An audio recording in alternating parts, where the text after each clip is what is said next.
Hi! 6 months ago, binili ko itong DJI Osmo Pocket 3. Nagamit ko na to sa maraming travel vlogs namin, kagaya sa Catanduanes, sa Batanes, at maging sa Singapore. Pag-uusapan natin ang pros and cons nito at kung ito ba ay worth it sa price niya. Pag-usapan natin ang mga details ng camera na ito from my personal experience.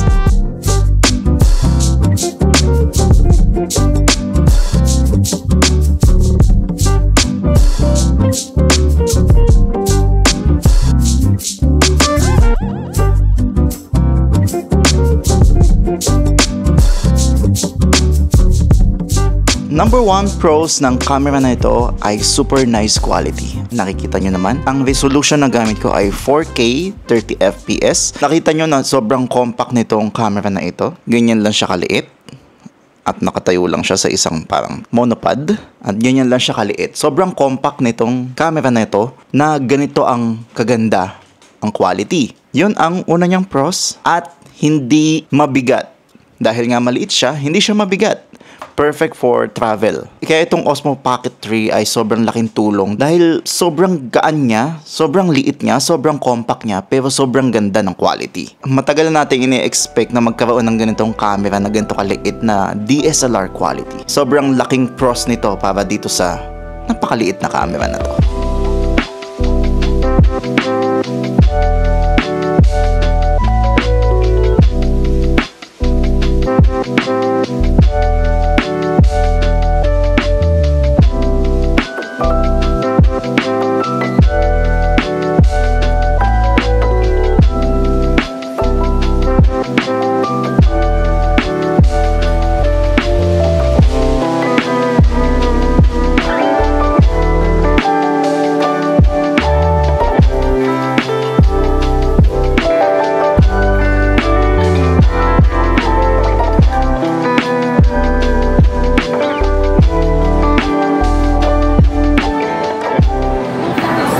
Bye-bye guys!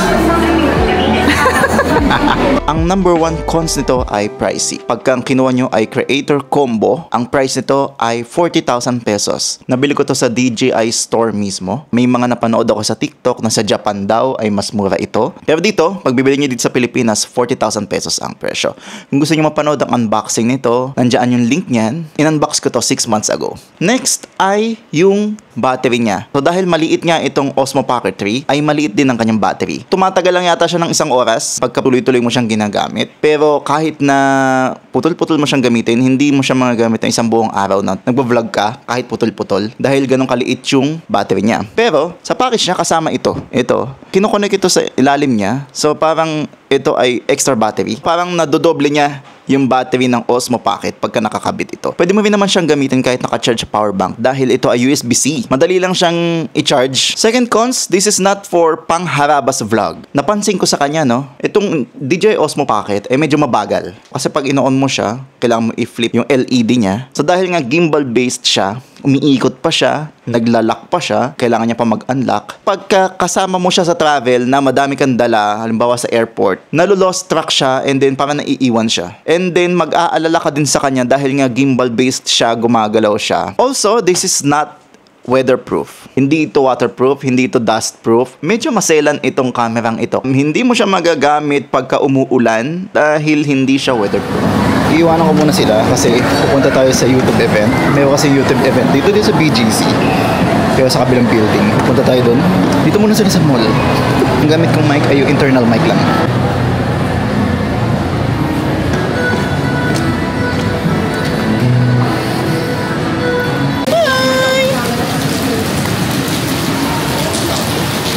Grabe, maulan pa rin.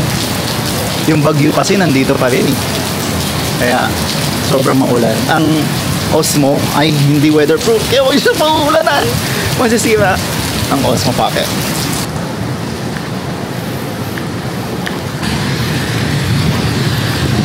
'17, 16, 15, 14, 13, 12, 11, 10. Lakas ng ulan. Nakakaba gamitin pag umuulan. Ang feeling ko masisira siya. Nababasa-basa na siya ng konti. Next na pros nito, ito ay mayroong kasamang mic. Ito yung wireless mic niya. Papatayin ko to. Ito yung quality ng audio pagka walang microphone.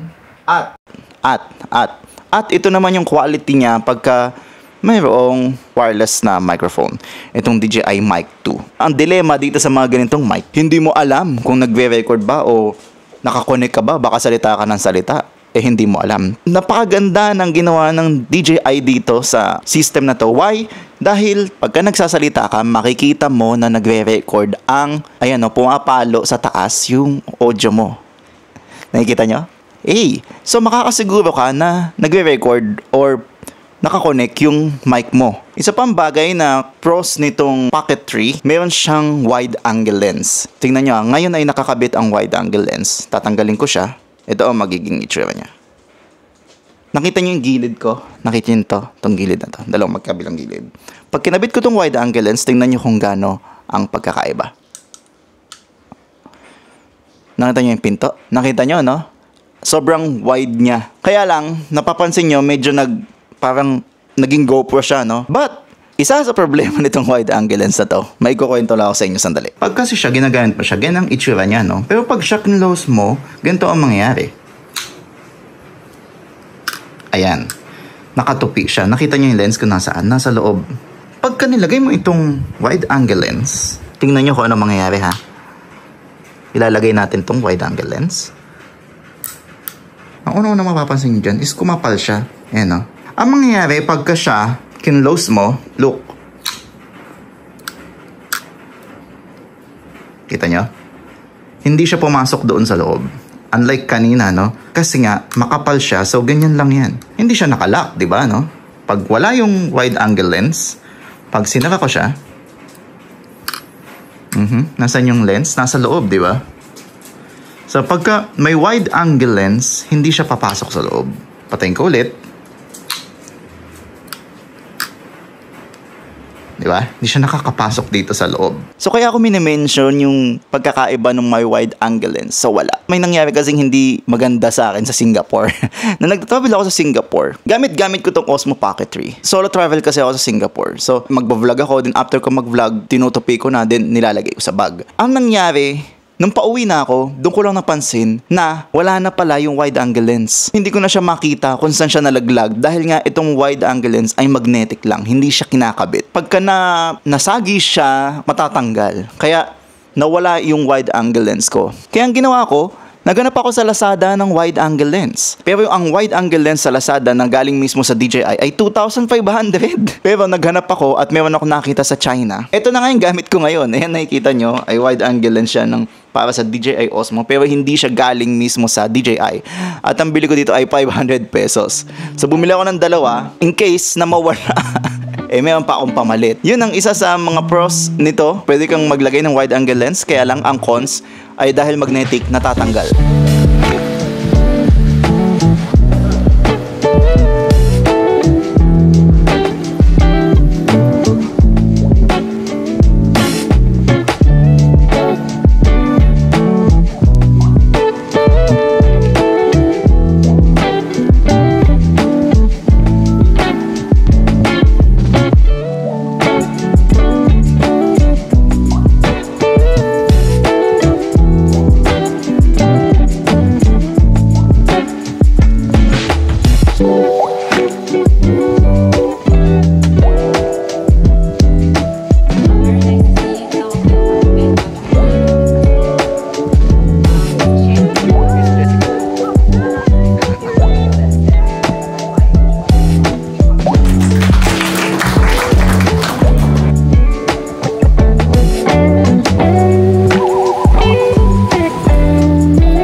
Sana wag masira to. Nabasa-basa na siya ng ulan. Hopefully wag masira. Internal mic pa rin ang gamit ko ngayon. What do you think, guys? Maingay ba? Maingay ba yung yung internal mic?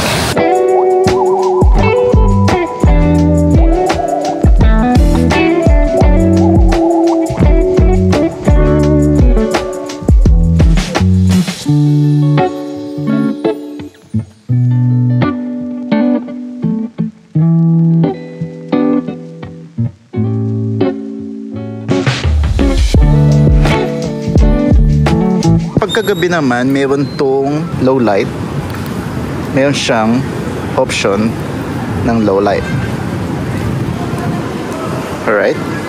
So that's the quality of low light.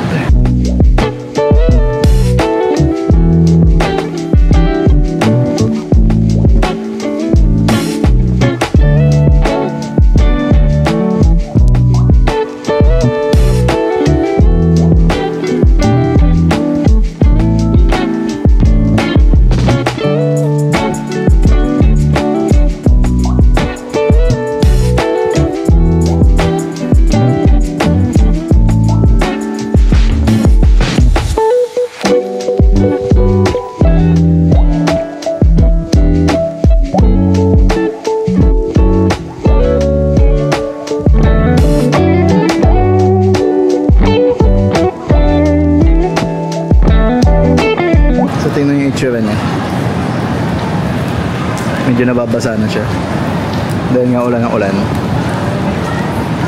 Wish lang natin wag masira to. Ito yung honest review ng DJI Osmo Pocket 3. Sulit ba sa akin? Kung ako tatanungin nyo, sulit ba ang 40,000 para sa DJI Osmo Pocket 3? Yeah, sulit naman siya at malaki ang tulong niya lalo sa mga need to travel dyan. Maraming salamat po sa inyong panonood. Bye!